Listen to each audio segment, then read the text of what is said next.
नमस्कार दोस्तों, मैं हूं अनजान, आपका अपना साथी। दोस्तों, आज की ये जो कहानी मैं आपके लिए लेकर आया हूं, ये कहानी एक ट्रक ड्राइवर की है। वैसे तो मैंने आपको पहले भी काफी ट्रक ड्राइवरों के साथ हुए डरावने हादसों की कहानी सुनाई है, लेकिन आज की कहानी एक ऐसे ड्राइवर की है जिसे अपने ट्रक से ही हाथ धोना पड़ा। ड्राइवर भाइयों के लिए उनकी गाड़ी या ट्रक जैसी चीजें ही सब कुछ होती हैं। इन्हीं से उनका घर चलता है। ये एक 35 वर्षीय कालू की आप बीती की कहानी है। तो चलिए दोस्तों, अब आपका ज्यादा टाइम ना लेते हुए इस कहानी को कालू के नजरिए से ही सुनते हैं।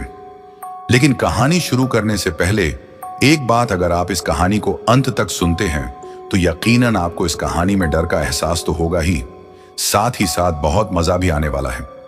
और अगर आप इस चैनल पर पहली बार आए हैं तो चैनल को सब्सक्राइब कर लें, जिससे आपके और हमारे संबंध मजबूत हो सके और हमारी आने वाली हर नई कहानी आप तक आसानी से पहुंच सके। नमस्कार भाइयों, मेरा नाम कालू है। असली नाम तो कालू राम मीणा है, पर सब मुझे कालू ड्राइवर ही कहते हैं। मेरी उम्र उस वक्त करीब 35 साल रही होगी। मैं पिछले 12 साल से ट्रक चलाता था और देश के हर कोने में ट्रक लेकर गया हूं। मेरा घर कोटा के पास एक छोटे से गांव में है। माँ है, बीवी है और 2 बच्चे हैं। घर छोटा है पर काम ठीक चलता था। ट्रांसपोर्ट की लाइन में अगर समय पर डिलीवरी दे दो तो ऊपर वाला भी खुश रहता है और मालिक भी। लेकिन उस रात ने मुझे जिंदगी भर के लिए रात के सफर से डरा दिया। रात का सफर शुरू हुआ। वो जनवरी की सर्दी वाली रात थी। मैं भोपाल से कोटा की ओर सीमेंट की बोरियां लेकर जा रहा था। रास्ता लंबा था और ठंड ऐसी कि सांसों से धुआं निकल रहा था। यानी मानो ऐसा कि बिना सिगरेट के सिगरेट पीने जैसा लगता था। ट्रक की हेडलाइट्स बस इतनी रोशनी दे रही थी कि सामने की सड़क दिखे। करीब रात के 2 बजे मैं श्योपुर के जंगल वाले हिस्से से गुजर रहा था। वो इलाका वैसे भी सुनसान रहता है। दोनों तरफ पेड़ इतने घने कि लगता था जैसे कोई छिपा हो।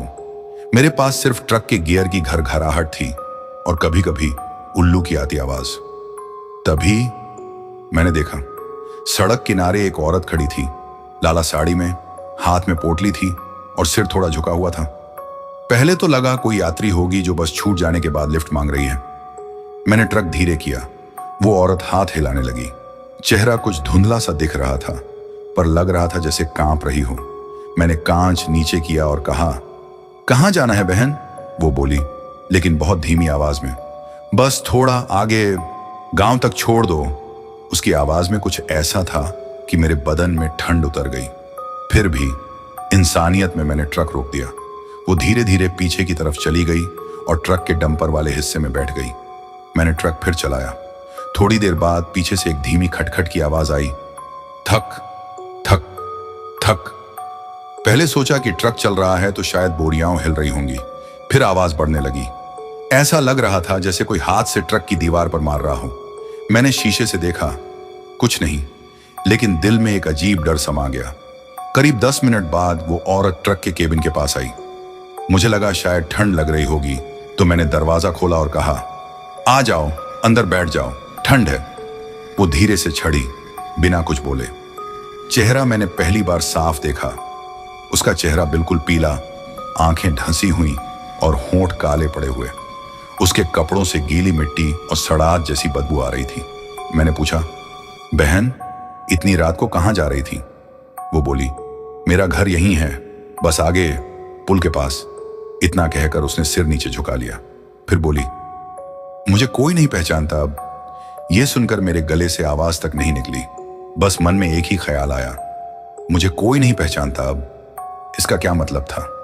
आखिर करीब 15 मिनट बाद हम एक छोटे पुल के पास पहुंचे। वो बोली, यहीं रोक दो। मैंने ट्रक रोका। वो नीचे उतरी और बिना पीछे देखे पुल के किनारे चली गई। मैंने पीछे से आवाज दी, अरे सुनो, वहां खतरा हो सकता है, नीचे मत जाना। लेकिन उसने कोई जवाब नहीं दिया। मैंने हैरानी में ट्रक का दरवाजा खोला और टॉर्च लेकर बाहर निकला। पुल के पास पहुंचा, वहां कोई नहीं था। मैंने नीचे झांका। पानी बहुत ठंडा था, पर कोई दिखाई नहीं दे रहा था। वो औरत पता नहीं अचानक कहां गायब हो गई थी। डर लगा, पर किसी तरह ट्रक में वापस आ गया। स्टार्ट किया तो ट्रक अपने आप बंद हो गया। दोबारा किया, फिर बंद, उस वक्त दिल जोर जोर से धड़कने लगा। फिर मैंने देखा, सामने ट्रक के बोनट पर उसी औरत की परछाई खड़ी थी। चेहरा झुका हुआ, बाल हवा में उड़ रहे थे और उसकी आंखें सीधी मुंह पर। मेरे हाथ स्टीयरिंग पर जमे रह गए, गला सूख गया। ऐसा लग रहा था कि मेरी सांसें वहीं अटक गई। ट्रक की हेडलाइट्स उसकी लाल गंदी साड़ी पर पड़ रही थीं, जो अब लाल और गीली दिखाई दे रही थी। वो धीरे धीरे ट्रक के बोनट से फिसल कर नीचे आई, पर पैर जमीन पर नहीं रखे, हवा में ही तैरती हुई मेरी तरफ बढ़ने लगी। मैंने खुद को संभालने की कोशिश की, पर पैर जैसे जड़ हो गए थे। उसके हर कदम के साथ ट्रक के शीशे धुंधले पड़ते जा रहे थे। वो बिल्कुल पास आ चुकी थी। अब उसका चेहरा ठीक मेरी खिड़की के पास था और फिर उसने सिर उठाया। उसकी आंखें अब पूरी काली, बिना पुतलियों के, और मुंह से काली भाप निकल रही थी। वो मुस्कुराई, पर वो मुस्कान ऐसी थी जैसे कोई मरते वक्त हंसे। उसने कहा, क्यों छोड़ा मुझे पुल के पास? मैं कुछ बोल नहीं पाया, गले से आवाज ही नहीं निकली। वो हाथ बढ़ाने लगी। उसकी उंगलियां शीशे के पार होकर मेरे गाल तक पहुंच गईं। उसका छूना इतना ठंडा था कि लगा जैसे बर्फ की छुरी छू गई हो। अचानक ट्रक की सारी लाइट्स टिमटिमाने लगी, हॉर्न अपने आप बजने लगा। मैंने आंखें बंद कर ली और पूरे जोर से ट्रक स्टार्ट करने की कोशिश की। गियर डाला, क्लच छोड़ा और ट्रक झटके से आगे बढ़ गया। वो औरत ट्रक के सामने गिरती दिखी, लेकिन गिरते ही धुएं की तरह गायब हो गई। पर तभी मैंने देखा, ट्रक के सामने वाले शीशे पर कुछ बहता हुआ दिखा। शुरू में लगा शायद बारिश की बूंदें हों, पर नहीं, वो लाल रंग का तरल था, गाढ़ा चिपचिपा खून जैसा। मैंने हेडलाइट की रोशनी बढ़ाई तो दिल जम गया। वो खून ऊपर से टपक कर शीशे पर फैल रहा था, जैसे किसी के कटे हुए शरीर से लगातार बह रहा हो। मैंने तुरंत वाइपर चलाया, पर वाइपर जैसे ही चला, शीशे पर खून और ज्यादा फैल गया। अब ऐसा लग रहा था जैसे पूरा शीशा खून से रंग गया हो। कुछ भी साफ नहीं दिख रहा था। दिल घबराने लगा। मैंने ट्रक रोकने की कोशिश की, लेकिन एक्सेलरेटर अपने आप दबा हुआ था। ट्रक तेज होता जा रहा था और इंजन जोर जोर से गरजने लगा था। अचानक ऊपर से ठक ठक ठक 3 तेज आवाजें आईं, जैसे कोई ट्रक की छत पर जोर से चला हो। मैंने डरते डरते शीशे से ऊपर देखा। हेडलाइट की झिलमिल में वो दिखी, वही औरत। वो ट्रक की छत पर उल्टी खड़ी थी, बाल नीचे लटक रहे थे, चेहरा खून में लथपथ था और आंखें सीधे मेरे अंदर झांक रही थीं। उसकी लाल साड़ी अब पूरी तरह से खून से भीग चुकी थी और खून शीशे पर बहता हुआ नीचे टपक रहा था। वो अपने दोनों हाथों से ट्रक की छत पकड़कर झूल रही थी और मुंह से एक अजीब सी गुर्राने जैसी आवाज निकाल रही थी। मैंने गियर बदला, ब्रेक मारा, लेकिन ब्रेक काम नहीं कर रहे थे। ट्रक पूरी रफ्तार से भागता जा रहा था और वो औरत अब शीशे के पास झूलती हुई सीधे ट्रक के आगे लटक गई। उसकी आंखें और चेहरा अब बिल्कुल सामने थे, इतना पास कि उसके खून की बूंदें मेरे गाल पर गिरी। मैंने चीख कर आंखें बंद कर ली और हॉर्न बजाया, लेकिन ट्रक जैसे किसी और के काबू में था। स्टीयरिंग मेरे हाथ में था, लेकिन घूम खुद ही रहा था। गियर अपने आप बदल रहे थे और स्पीड बढ़ती जा रही थी। इंजन का शोर अब किसी चीख जैसा लगने लगा था। ऐसा लग रहा था जैसे ट्रक खुद डर से भाग रहा हो। मैंने फिर से आंखें खोली। वो औरत अब पूरी तरह ट्रक के सामने शीशे के अंदर झुकी हुई थी। उसका चेहरा शीशे से सटा हुआ और आंखें सीधे मेरी आंखों में। वो धीरे धीरे हंसने लगी, पर उसकी हंसी किसी इंसान की नहीं थी। वो हंसी ऐसी थी जैसे कोई कब्र के अंदर से हंस रहा हो। अचानक उसने अपना सिर शीशे पर मारा। धड़ाम! शीशा फिर फटा और उस दरार से खून की पतली लकीरें अंदर बह आईं, सीधे मेरे हाथों पर गिरती हुई। उसके बाद उसने अपने होंठ हिलाए, बिना आवाज के, लेकिन मैं उसके होंठों की हरकत समझ गया। वो कह रही थी, रुक जा। और तभी ट्रक का इंजन अपने आप बंद हो गया। ट्रक बीच सड़क पर रुक गया, लेकिन लाइट्स जलती रहीं। मैं बिल्कुल सीधा बैठा था। डर के मारे हाथ कांप रहे थे, पर फिर भी मैंने धीरे से बाहर देखने की हिम्मत की। वो अब ट्रक के ठीक सामने खड़ी थी। उस वक्त मेरी रूह कांप उठी। वो औरत जो कुछ मिनट पहले ट्रक के बोनट पर थी, अब ट्रक के ठीक सामने खड़ी थी और उसके दोनों हाथों में एक नवजात बच्चा था।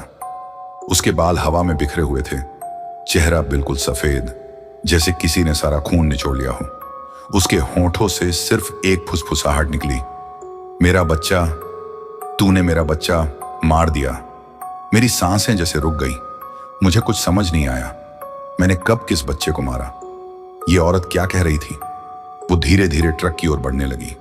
हर कदम के साथ उसके पैरों के नीचे मिट्टी नहीं बल्कि खून का लाल निशान बनता जा रहा था। उसकी आंखों में एक अजीब सा खालीपन था और वो बच्चा, वो भी अब रो नहीं रहा था, बस उसकी आंखें खुली थीं, सीधे मेरी तरफ देखती हुई। कोई भी नवजात बच्चा ऐसे नहीं देखता है जैसे वो देख रहा था। मैंने गलती से ट्रक का हॉर्न दबाया तो वो औरत एक झटके में गायब हो गई, लेकिन उसी पल बच्चे की रोने की आवाज ट्रक के अंदर से आई। मैंने नीचे देखा, डैशबोर्ड के पास उस औरत का बच्चा बैठा था, चेहरा नीला, आंखें खुली, और वो मुझे देखकर मुस्कुरा रहा था। मेरे होश उड़ गए। मैंने तुरंत ट्रक स्टार्ट करने की कोशिश की, पर चाबी घुमाने पर इंजन ने कोई आवाज नहीं की। तभी ट्रक के बाहर से वो औरत फिर से दिखी। अब वो गुस्से में थी, चेहरे पर खून बह रहा था और उसने जोर से चीखते हुए कांच पर हाथ मारा। मेरा बच्चा लौटा दे! उसकी चीख इतनी भयानक थी कि मेरे कान सुन्न पड़ गए। पूरा ट्रक हिल गया, जैसे किसी ने उसे जोर से झकझोर दिया हो। मैं डर के मारे सीट से चिपक गया। कांच के उस पार उसका चेहरा अब और भी भयानक दिख रहा था। आंखें लाल जलती हुई, मुंह खुला हुआ जैसे वो कांच तोड़कर अंदर आ जाएगी। उसके बाल शीशे पर चिपक गए थे और वहां जहां उसने हाथ मारा था, खून की 5 लकीरें साफ दिखाई दे रही थीं। मैंने कांपते हुए ट्रक का दरवाजा अंदर से बंद किया, लेकिन तभी ट्रक के पीछे कुछ जोर से टकराया, जैसे कोई पत्थर नहीं बल्कि पूरा इंसान फेंका गया हो। मैंने डरते हुए मिरर में देखा और मेरी सांस वहीं अटक गई। ट्रक अपने आप धीरे धीरे पीछे चलने लगा था। गियर न्यूट्रल था, पैर ब्रेक पर थे, फिर भी ट्रक पीछे जा रहा था। मैंने घबराकर हैंड ब्रेक खींचा, पर वो भी बेअसर। ट्रक जैसे किसी और ही ताकत के काबू में था। बाहर सड़क सुनसान थी, ना कोई आदमी, ना कोई गाड़ी, सिर्फ हवा की सनसनाहट और बच्चे की हल्की रोने की आवाज जो अब ट्रक के अंदर गूंज रही थी। मैंने पीछे झांकने की हिम्मत की तो देखा ट्रक के डिब्बे के अंदर वो औरत अब बच्चे को गोद में लेकर बैठी थी, पर उसका चेहरा अब इंसान जैसा नहीं था। आंखें धंस चुकी थीं, मुंह इतना बड़ा खुला कि गालों की हड्डियां फट गई थीं। वो मुझे देख रही थी, मुस्कुराती हुई। धीरे धीरे उसने बच्चे को ऊपर उठाया और उसके सिर को दोनों हाथों से दबाने लगी। तूने मेरा बच्चा छीना था ना, अब देख। मैंने एक झटके से आंखें बंद की और ट्रक का एक्सीलेटर पूरी ताकत से दबाया। इंजन ने अचानक जोर की आवाज की और ट्रक जैसे किसी झटके से आगे बढ़ गया।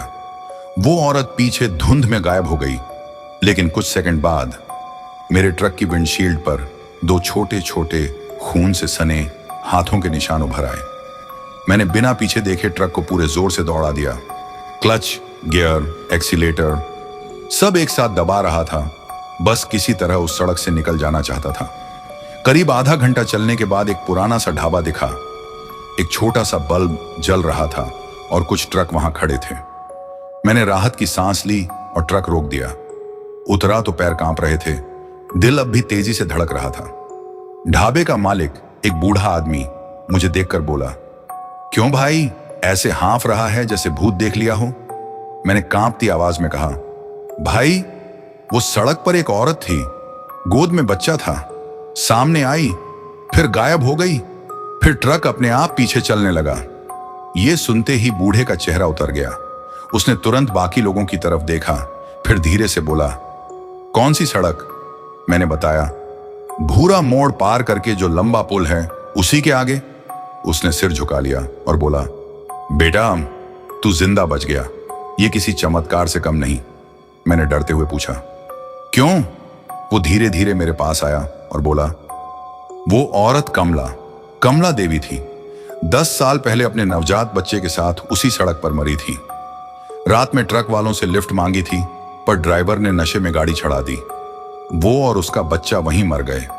तब से वो उसी सड़क पर भटकती है, हर ट्रक वाले से वही सवाल पूछती है, मेरा बच्चा लौटा दे। मेरा गला सूख गया। मैंने कांपती आवाज में पूछा, लेकिन वो तो मेरे ट्रक में भी थी। बूढ़ा धीरे से बोला, वो तभी आती है जब किसी ड्राइवर का ट्रक उसके बच्चे के खून से गुजरता है। मेरे पूरे शरीर में जैसे करंट दौड़ गया। ढाबे की ठंडी हवा भी अब किसी बर्फ जैसी लग रही थी। मैंने कांपते हुए पूछा, मतलब मेरा ट्रक उसके बच्चे के खून से गुजरा है? बूढ़े ने गहरी सांस ली। उसकी आंखों में अजीब सी दहशत थी। बूढ़े ने मेरे ट्रक को ध्यान से देखा और वो बोला, हाँ बेटा, तेरे ट्रक का नंबर वही है जिस ट्रक ने उस औरत और उसके नवजात बच्चे को कुचल दिया था। मेरे होंठ सूख गए। दिल की धड़कन इतनी तेज हो गई कि मैं अपनी ही दिल की धड़कन सुन पा रहा था। मैंने लड़खड़ाती आवाज में पूछा, पर मैं तो उस वक्त ड्राइवर नहीं था।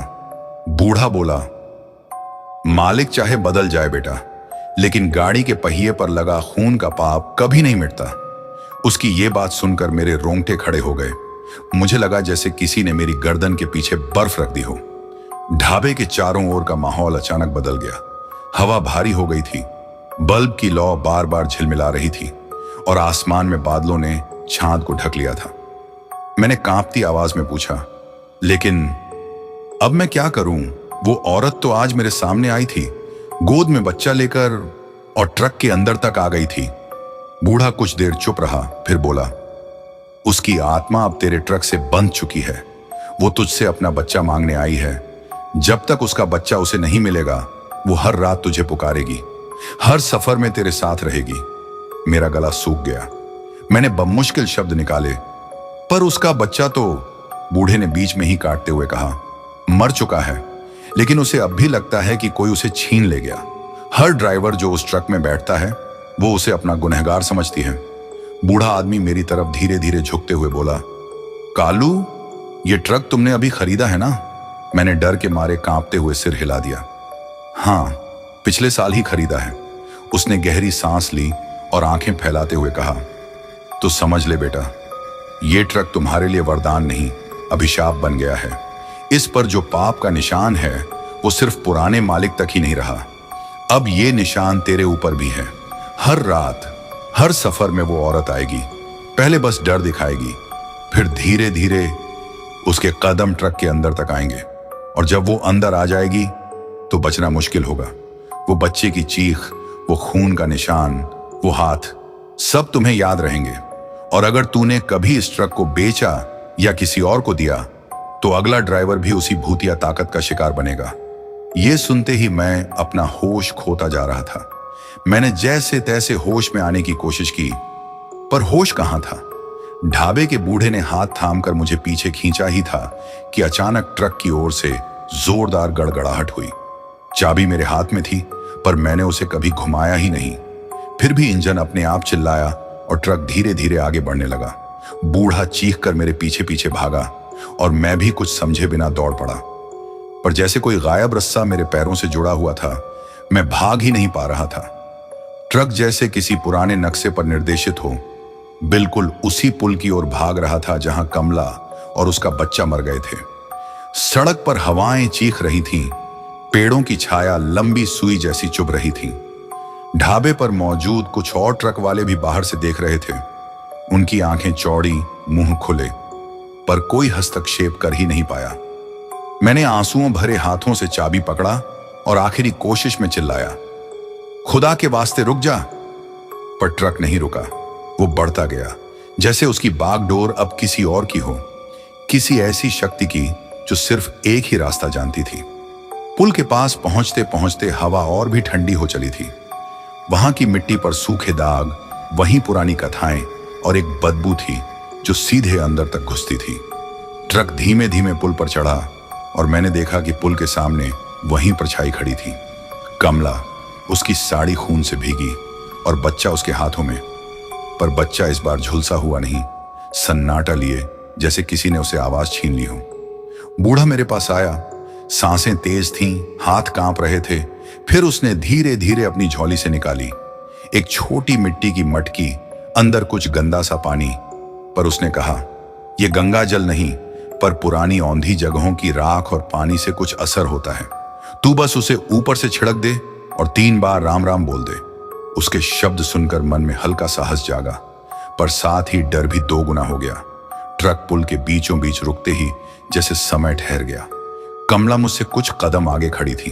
उसकी आंखें मेरी तरफ थीं। उनमें दर्द गुस्सा और एक अनंत तकलीफ सब एक साथ जल रही थी। बूढ़े ने मटकी पकड़ी और मुझे घबराहट में आवाज देकर कहा, जाते हुए छिड़क और राम राम बोल। मैंने मटकी उठाई, हाथ कांप रहे थे और जैसे ही पानी उसके बच्चे और कमला की तरफ छिड़का, हवा में एक अजीब सी चीख सी उठी। कमला का चेहरा कुछ लम्हे को धीमा हुआ। उसकी शक्ल के चारों ओर कुछ टूटता सा दिखा, पर वो रुकने का नाम ही नहीं ले रही थी। उसने बच्चे को ऊपर उठाया और कहीं गहरी आवाज में कहा, तूने मेरे बच्चे को छीना, अब मैं भी ले लूंगी। बचपन की कोई आवाज जैसी अचानक मेरे जहन में आई, मां की, भगवान की। और मैंने बिना सीखे ही जोर से कहा, राम राम रिमझिम नाम। 3 बार मैंने राम राम कहा। मटकी से पानी ऊपर से फेंका और साथ ही अपने भीतर से निकले वो शब्द बोले जो मैंने कभी किसी बड़े से सुने थे, ओम नमः शिवाय। जैसे ही शब्द हवा में गूंजे, कमला का स्वर टूट गया, उसके हाथ छूटने लगे। बच्चे की आंखें एक क्षण के लिए मेरी ओर झुकी और वही क्षण मेरे लिए सदियों जैसा था। बच्चे ने अचानक एक नन्ही सी आह भरी और फिर जैसे किसी ने पर्दा फाड़ दिया हो, वह जमीन पर गिरा और गायब हो गया। कमला ने जलती हुई हंसी में कहा, अब लौटेगा वो जो मेरा ले गया था। और हवा में एक सुई सी चुभन के साथ उसकी आकृति खंड खंड होकर पुल के नीचे पानी की तरंगों में बिखरने लगी। एक जोरदार ठंडी हवा चली, ट्रक की सारी लाइट्स झपकी और फिर एक अजीब सी चमक में सब शांत हो गया। ट्रक के शीशे पर अब वही लाल हाथ के निशान थे, पर वो नए नए नहीं, धीरे धीरे फीके पड़ रहे थे। मैंने गिरकर अपनी छाती पर हाथ रखकर सांस ली। पूरे शरीर से थकावट, भय और कुछ आश्चर्य मिश्रित था। बूढ़ा सामने आया और धीरे से बोला, तूने अपना काम कर दिया, पर याद रखना, ये पापों की धरोहर कभी पूरी तरह मिटती नहीं। तुमने आत्मा को कुछ पल के लिए चैन दिया, पर उसने जो चुनौती दी थी वो हमेशा कुछ ना कुछ छोड़ के जाएगी। मैंने अपने आंसू पोंछे और टूटी सी आवाज में कहा, क्या अब मैं बच जाऊंगा? बूढ़ा कुछ देर मौन रहा, फिर बोला, अभी लौटना मुश्किल है, तेरे ऊपर अब छाप है। सुबह होते ही पहले मंदिर जाके गंगा जल से पूरी तरह स्नान करवा और लोक पुरोहित से पूजा करा। और हाँ, ये ट्रक वहीं छोड़ दे जहां उसे खरीदा था। अब इसे आगे मत ड्राइव कर। मैंने सारी रात वहीं पुल के पास जागते हुए बिताई। कभी कभार हवा उस बच्चे की आधी आधी रोने की सी आवाज ले आती और मैं हर बार उछल कर बैठ जाता, पर सुबह की पहली किरण उस अंधेरे पर कुछ भारी सा पर्दा डालती दिखी। पुल पर सब कुछ वैसे का वैसा, पर मेरी आत्मा अंदर ही अंदर बदल चुकी थी। मैंने अगले दिन वही किया, मंदिर जाकर गंगा जल से ट्रक पर छिड़काव कराया, पुरोहित से प्रार्थना करवाई और ढाबे के बूढ़े की बात मानते हुए आखिरकार उस ट्रक को आगे ड्राइव करके शहर तक नहीं ले गया, बल्कि जहां कमला और उसके बच्चे की मौत हुई थी, उसी पुराने पुल के ठीक पास वाली खाली जमीन पर मैंने ट्रक रोका। हाथ कांप रहे थे, पर एक अजीब सी ठंडी शांति भी थी, जैसे किसी ने मुझे छोड़ दिया हो। मैंने ट्रक के बाहर एक छोटा सा चिता जैसा छोटा ढेर बनाया, उसमें राख और थोड़ी मिट्टी डाली और मटकी से फिर गंगा जल छिड़का। मैंने उसकी छत पर एक सफेद कपड़ा बांधा ताकि कोई अनजाना ड्राइवर रात में उस पर ना चढ़े। पुरोहित को आवाज करके मैंने वहीं छोटे से संस्कार करवाए। कोई बड़ा जश्न नहीं, बस कुछ मंत्र और जल अर्पण। फिर दिल भारी करके मैंने ट्रक की चाबी वहीं बैठाकर पीछे मुड़कर देखा। ट्रक जैसे थोड़ा हल्का लग रहा था, पर फिर भी उस पर कोई छाप थी जिसे मिटाना नामुमकिन था। मैंने अपनी तरफ से उन आखिरी शब्दों में कह दिया, अगर कोई भी इस ट्रक को आगे चलाएगा तो उसे चेतावनी दे दो, यहां छोड़ आना। और मैं वहां से पैदल ही चला आया। सड़क के उस मोड़ पर पीछे मुड़कर एक बार देखा तो ट्रक वहीं खड़ा था, पुल की परछाई में ढंका हुआ। हवा ने कुछ पल के लिए जैसे बच्चे की हल्की आह ली और फिर सब शांत हो गया। मैंने कभी उस ट्रक को फिर आगे नहीं चलाया और उसने मेरा पीछा कम कर दिया। पर लोग कहते हैं, जो पाप पहियों पर चढ़ जाए उसे पूरी तरह मिटाना नामुमकिन है। पुल के पास अब भी कई लोग कहते हैं कि रात में वहां से गुजरते हुए कभी कभी दूर से एक टकराने जैसी हल्की आवाज आती है और हवा में हल्की सी बूंदें गिरती हैं, जैसे किसी ने अभी अभी रोना बंद किया हो। मैंने ट्रक वहीं छोड़ दिया, उसी पुल के पास, ताकि वह किसी और की गाड़ियों को नहीं छुने। और जब भी मैं रात के सन्नाटे में कभी उस रास्ते के पास से गुजरता हूं तो गले में एक छोटी सी खनक सी महसूस होती है, मेरा बच्चा लौटा दे। और वो खनक हर बार पहले से ज्यादा साफ सुनाई देती है। कभी लगता है जैसे कोई मेरी गर्दन के बिल्कुल पास आकर धीरे से फुसफुसा रहा हो, कालू तू क्यों लौट आया? मेरी सांस रुक जाती है, पैर जम जाते हैं। जब भी उस पुल के पास से निकलता हूं, हवा अचानक ठंडी पड़ जाती है, जैसे किसी ने मेरी आत्मा तक छू ली हो। एक बार कुछ महीनों बाद मुझे मजबूरी में उसी रास्ते से गुजरना पड़ा। ट्रक अब भी वहीं खड़ा था, जंग लग चुकी थी, शीशे टूट चुके थे, पर नंबर प्लेट अब भी वैसी की वैसी थी। मैंने दूर से देखा, ट्रक के बोनट पर कुछ लिखा था, खून से। धीरे धीरे पास जाकर देखा तो लिखा था, बच्चा अब भी मेरे साथ है, तू मत लौट। मेरी रूह कांप गई। मैं भागने के लिए पलटा ही था कि हवा के झोंके के साथ बच्चे के रोने की वही पुरानी आवाज कानों में गूंज उठी। मैंने देखा, ट्रक के अंदर की शीशों पर दो छोटे छोटे हाथों के निशान फिर उभर आए थे और ड्राइवर सीट पर वही औरत बैठी थी, धीरे धीरे मेरी तरफ सिर उठाते हुए, चेहरा सड़ा हुआ, आंखें गहरी काली, होठों पर वही जली हुई मुस्कान। उसने बच्चे को गोद में उठाया और हवा में धीरे से कहा, तू चाहे कितनी दूर चला जा, मेरा रास्ता तुझसे जुड़ा है। ये ट्रक अब तेरा नहीं, मेरा है। मैं वहीं जमीन पर गिर पड़ा। जब होश आया, सुबह हो चुकी थी। ट्रक वहां नहीं था, सिर्फ मिट्टी पर खून की दो लकीरें थीं जो पुल के नीचे नदी की तरफ जा रही थीं। लोग आज भी कहते हैं, कभी कभी उस पुल पर रात में एक पुराना ट्रक दिखता है जिसकी लाइट अपने आप जलती है और अंदर से बच्चे के रोने की आवाज आती है। लेकिन जब कोई पास जाकर देखता है, वहां कुछ नहीं होता, बस हवा में खून की हल्की सी गंध। और मैं आज भी जब आंखें बंद करता हूं, कानों में वही आवाज गूंजती है, मेरा बच्चा लौटा दे। उस आवाज के साथ ठंडी हवा मेरे चेहरे को छूती है और एक पल के लिए ऐसा लगता है जैसे कोई मेरे पीछे खड़ा हो। कभी कभी रात के सन्नाटे में मुझे वो ट्रक का हॉर्न सुनाई देता है, जबकि मेरे पास अब कोई ट्रक नहीं। लोग कहते हैं वो बस मेरा वहम है, पर मैं जानता हूं कुछ आवाजें वहम नहीं होती, वो अधूरी आत्माएं होती हैं जो अपना जवाब मांगती हैं। हर साल उसी तारीख को जब वो हादसा हुआ था, मेरे घर के बाहर सड़क पर हल्की सी लाइट चमकती है और हवा में बच्चे की धीमी सी हंसी गूंजती है। अब मैं उस रास्ते से नहीं गुजरता, उस पुल से तो बिल्कुल नहीं, पर जब भी कोई नया ड्राइवर उस रास्ते पर जाने की बात करता है, मैं बस एक ही बात कहता हूं, अगर उस पुराने पुल के पास कोई ट्रक खड़ा दिखे तो रुकना मत, बस आगे बढ़ जाना, क्योंकि वो ट्रक अब किसी का नहीं है, वो बस कमला की आत्मा का है जो अपने बच्चे की तलाश में अब भी उसी पुल के साए में भटकती है। और उसकी आवाज आज भी हवा में गूंजती है, मेरा बच्चा लौटा दे। और फिर भी कहानी वहीं खत्म नहीं हुई। 1 साल बाद एक नया ड्राइवर, हरिया नाम का, उसी रास्ते से गुजर रहा था। उसे माल ले जाना था रात में, और बाकी ड्राइवरों की तरह वो भी उस पुराने पुल की कहानी को झूठ मानता था। वो हंसते हुए बोला था, अरे भूत वूत कुछ नहीं होते, बस डराने की बातें हैं। रात के करीब 2 बजे वो अपने ट्रक को उसी पुल की ओर लेकर बढ़ा। चांद आधा था, सड़क वीरान, हवा भारी। जैसे ही वो पुल के करीब पहुंचा, दूर धुंध में उसे एक पुराना लाल ट्रक खड़ा दिखा। लाइट अपने आप जल रही थी, इंजन बंद था।